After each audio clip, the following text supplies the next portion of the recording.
আসসালামু আলাইকুম আরহামতুল্লাহ। আহসান মিডিয়ার পক্ষ থেকে আপনাকে স্বাগতম। প্রিয় দর্শক, আজ আমরা এমন একটি ইবাদত নিয়ে আলোচনা করব যা মুমিনকে সরাসরি আল্লাহর মেহমান হিসেবে ভূষিত করে, তা হলো ইরতেকাফ। চলুন আলোচনা শুরু করা যাক। আজকের আলোচনায় থাকছে ইরতেকাফ কাকে বলে, ইরতেকাফের গুরুত্ব, ইরতেকাফের ফজিলত, ইরতেকাফের নিয়ম বা মাসাইল। চলুন প্রথমে আমরা জানব ইরতেকাফ কাকে বলে। শাব্দিক অর্থ: ইরতেকাফ একটি আরবি শব্দ। এর অর্থ হলো অবস্থান করা, আবদ্ধ রাখা বা কোনো স্থানে নিজেকে আটকে রাখা।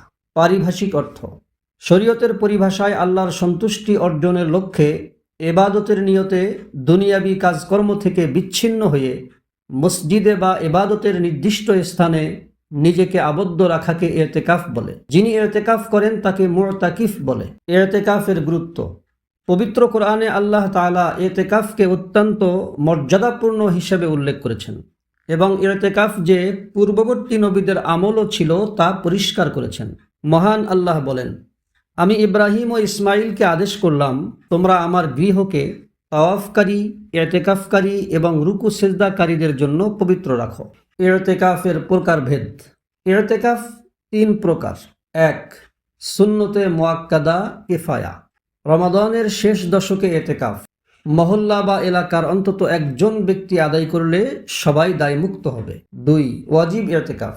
মান্নত বা কসমের মাধ্যমে, শপথের মাধ্যমে যে ইরতেকাফ নিজের ওপর আবশ্যক করা হয়। 3.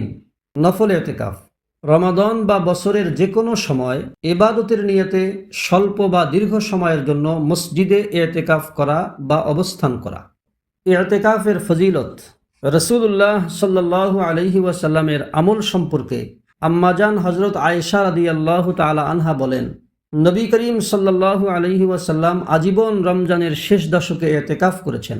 এমনকি আল্লাহর ডাকে সাড়া দেওয়ার পূর্ব পর্যন্ত তিনি এই আমলটি অব্যাহত রেখেছেন।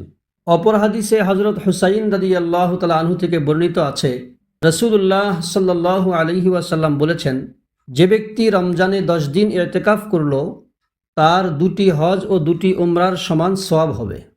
হযরত ইবনে আব্বাস রাদিয়াল্লাহু তাআলা আনহু থেকে বর্ণিত এক হাদিসে ইরতেকাফকারী সম্পর্কে রাসূলুল্লাহ সাল্লাল্লাহু আলাইহি ওয়াসাল্লাম বলেন, সে সকল প্রকার গুনাহ থেকে বিরত থাকে এবং তার আমলনামায় এমন সব নেকি লেখা হয় যা নেক আমলকারী ব্যক্তিগণ করে থাকেন। অপর হাদিসে বর্ণিত হয়েছে, যে ব্যক্তি আল্লাহর সন্তুষ্টির উদ্দেশ্যে একদিন ইরতেকাফ করবে, আল্লাহ তাআলা তার এবং জাহান্নামের মাঝে আসমান ও জমিনের দূরত্বের চেয়েও প্রশস্ত 3টি খন্দক সৃষ্টি করে দেবেন। সুবহানাল্লাহ। হাদিসে কুদসিতে বর্ণিত হয়েছে, রাসূলুল্লাহ সাল্লাল্লাহু আলাইহি ওয়াসাল্লাম আল্লাহর পক্ষ থেকে বর্ণনা করেন, নিশ্চয়ই পৃথিবীতে আমার ঘর হলো মসজিদ সমূহ, আর আমার মসজিদে যারা আসে তারা হলো আমার জিয়ারতকারী মেহমান। অতএব সুসংবাদ সেই বান্দার জন্য যে নিজের ঘরে পবিত্রতা অর্জন করলো, অতঃপর আমার ঘরে এসে আমার সাথে সাক্ষাৎ করলো।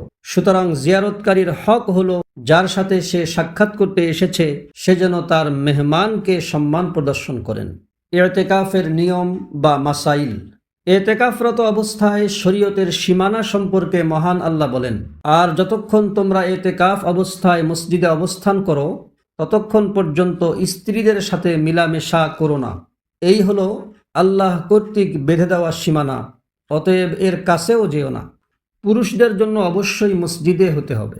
মহিলাদের জন্য তাদের বাড়ির নির্দিষ্ট নামাজের স্থানে ইরতেকাফ করা উত্তম। নিয়ত: ইরতেকাফের শুরুতে বিশুদ্ধ নিয়ত করা জরুরি।